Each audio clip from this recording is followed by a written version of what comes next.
دیده از دیدار خوبان برگرفتن مشکل است. هر که ما را این نصیحت می کند به حاصل است. یار زیبا گر هزارت وحشت از وی در دل است، بامدادان روی او دیدن صباح مقبل است. آن که در چاه زنخدانش دل بیچارگان، چون ملک محبوس در زندان چاه بابل است. پیش از این من دعوی پرهیزگاری کردمی، باز می گویم که هر دعوی که کردم باطل است. زهر نزدیک خردمندان اگرچه قاتل است، چون ز دست دوست همه گیری شفای عاجل است.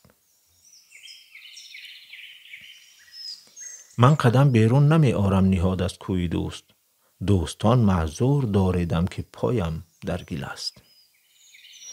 باش تا دیوانه گویندم همه فرزانگان، ترک جان نتوان گرفتن تا تو گویی عاقل است. آن که می گوید نظر بر صورت خوبان خطاست، او همین صورت همی بیند، ز معنی غافل است. ساربان آهسته ران، کارام جان در محمل است، چار پایان بار بر پشتند و ما را در دل است.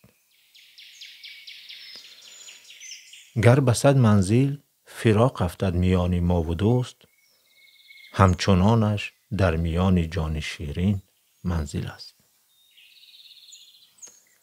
سعدی آسان است با هر کس گرفتن دوستی، لیک چون پیوند شد خو باز کردن مشکل است.